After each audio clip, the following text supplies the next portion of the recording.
Golden Age of piracy was a period of time starting around the mid-1680s and ending in the 1730s. During this time, piracy flourished as a result of merchant ships throughout the Caribbean and West Indies carrying bountiful supplies that were in the pirates' eyes ripe for the picking. Also aided by the lack of presence of strong government in the Caribbean islands and in other American colonies, which allowed pirates to sail free and pillage ships without any potential punishment. The Golden Age of piracy was centered in the Caribbean, where the many islands created many potential areas for pirate havens, as can be seen on the map. The existence of pirate seaports such as Port Royal in Jamaica, Tortuga in Haiti, and Nassau in the Bahamas. Next, the time period where the events occurred. There were three main periods within the Golden Age of piracy. There was the Buccaneer period, the Pirate Round, and the post-Spanish Succession period. Each period was a result of economic greed, either on the government side or the pirate side. Firstly, the Buccaneer period. The Buccaneers were undoubtedly the first of what is called the swashbuckling hero, as a general term for anyone who is involved in piracy. The Buccaneer was actually an English adapted version of the French version of boucan. This being the cooking of beef jerky, or to cook meat that was found in Hispaniola or other Caribbean islands. Buccaneers were found amongst these islands in vast numbers, and were known to be lawless. Hunting was the main force of sustaining a buccaneer. They would hunt wild pig and any other animal they could find. They did not owe to any crown, and so were in a neutral area of the law in which many people would call lawless. The buccaneers, once established on the island, would take small ships, usually from merchants, and repurpose them for bloody war. Some of the supplies they would take included rum, livestock, sugar, food, and riches.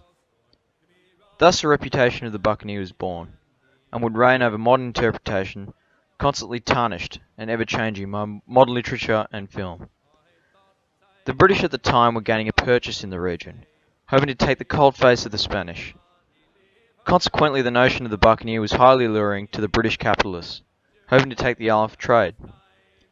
The British enlisted many buccaneers to hopefully seize and take from the Spanish.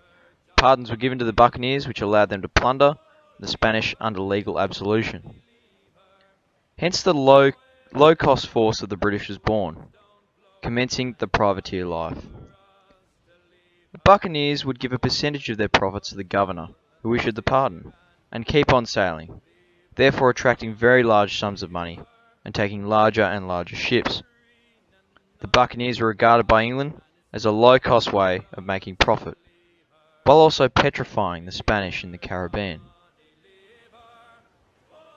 The exonerations that were issued were however victim to venality. This allowed them to be recycled even when out of date. Hence the use of a legal document to dishonestly kill Spanish people.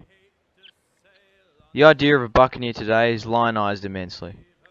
The buccaneers were ruffians and were well renowned at the time for being some of the most vehement people to encounter on the ocean. Their tactics encompassed taking vessels at night, slaughtering all members on board, taking sea forts from the land so as to surprise and conquer highly effectively. Many buccaneers are not articulated in great detail, as they were effectively legal while they were active under pardon. Buccaneers, however, in some respects, were more violent than well-renowned pirates. A man dubbed the Exterminator was well known in the buccaneering world for his savage attacks on the Spanish. He would take ships in an effort not for riches, but to slaughter Spanish. His real name was Frenchman Daniel Montbar. The legality of the buccaneer. Many of the pardons that were carried out by English buccaneers were dealt in Nassau. Nassau was the birthplace of piracy and buccaneering. It was a pool of drunkenness, shady deals, and pleasure. Pardons were handed out in a never-ending fashion, only adding to the black market appearance that Nassau portrayed. Governor Woodes Rogers was well known amongst buccaneers as a lenient towards certain people and could be bribed easily. The crew. The crew were a ghastly force, filled with reprobates and criminals.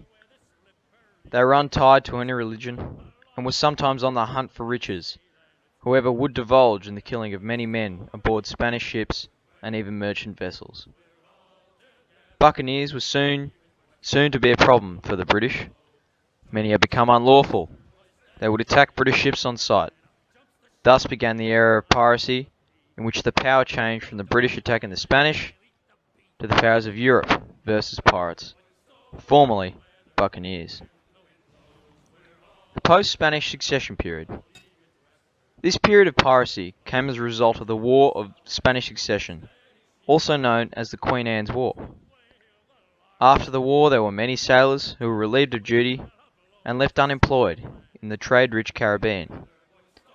This left a large number of skilled and enthusiastic sailors as a labour pool for the pirates to draw recruits from. At this time, there was also an increase in the ability for British trade in the Spanish colonies, meaning there was a greater number of bounty-filled ships for the pirates to prey on. The pirate haven of Nassau. In modern culture, there are many representations of a pirate haven, where pirates are safe from the authorities. To the extent this is true, during the post-succession period, the haven of Nassau in the Bahamas was established. After the sinking of the Spanish treasure fleet in 1715, a group of pirates had a huge amount of wealth. In treasure, they had to sell. However, with the 1692 Port Royal earthquake destroying Port Royal, and the governor of Jamaica banning the pirate from spending their wealth in Kingston, they had nowhere to spend. This forced the pirates to find somewhere else to live, and establish a town suitable for their lifestyle. The pirates were originally able to settle on Nassau, as the governor of Bahamas allowed them to, if they provided security in the region. However, they soon took over the entire island. The governor was just but a puppet in political and any sort of power. The real pirate. Within prevalent culture, there has been a close relationship between pirates and literature, or film. The real pirate was in many ways completely different to popular delineations. Movies such as Pirates of the Caribbean, Treasure Island, and Peter Pan show differences indistinguishable from reality to the audience, who in many cases are induced of the depiction of pirates. Films glorify the action and spirit of the pirates, with high-flying soundtracks that send shivers down the audience's spine. Pirates of the Caribbean, the curse of the Black Pearl. I may have deserved that. In reality, some of these inferences are completely false. Primary accounts of real pirates are few and far between, although there have been many depictions of certain pirates such as Bartholomew Roberts or Edward Teach, known more widely as Blackbeard. There's a lack of hard evidence for what these characters were originally depicted as. Within visual representations of pirates, there is a clear unrefined clothing attire, which in many ways shows their criminal nature. Pirates of higher and higher caliber have useless trinkets that surround their clothing, almost like jewelry. Bandanas and parrots were also a well-known stereotype, in which the parrot and bandana show the pirate's thieving disposition towards employment. Many pirates would not be wearing a bandana, and the fact that film has almost created a typical uniform for a pirate paints a twisted picture as the pirates being a banded force. The consistent idea of buried treasure is also another factor that falsely shows the incomplete nature of depictions of pirates, as there really are no recorded instances where pirates buried their treasure. Edward Teach, well known for his name as Blackbeard, has been depicted widely in many different ways. Teach is well known for his large black beard and fearsome look. This can be seen in many books and movies of fiction in which he stars. His look was something that, while active for only 2 years, contrary to many beliefs, he used as a tool of combat. He is rumoured to have lit fuses under his hat to give the appearance that his hair was on fire. Thus the attraction of non-historical acts of fiction to portray Teach in many different ways. Teach can be seen pictured here in the Pirates of the Caribbean film On Stranger Tides. This representation placed Blackbeard as a commander of his ship, the Queen Anne's Revenge, using mystical powers, none of which have any historical accuracy. This shows the many ways Blackbeard is portrayed, losing more and more his real character and being more well known for his debuts in film, games and books. These two depictions of one character show how modern culture has twisted the historical accuracy of pirates. This is not only true for pirates but many members of history, who have been changed and portrayed in remarkable ways. You young sailor, and listen to me. I'll sing you a song of the fish in the sea, and it's windy weather, boys, stormy weather, boys. When the wind blows, we're all together, boys. Blow ye wind westerly, blow ye wind flow. Jolly sou'wester, boys, steady she go.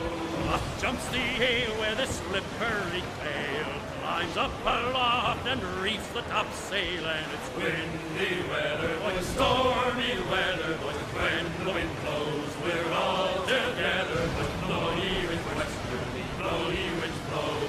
Jolly sou'wester, boys, steady she go.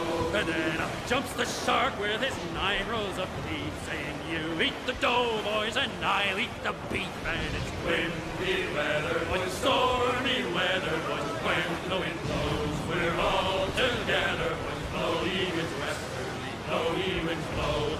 Jolly sou'wester, boys, steady she goes. Up jumps the whale, the largest of all. If you want any wind, well, I'll blow ye a squall. And it's windy weather, boys, stormy weather, boys. When the wind blows,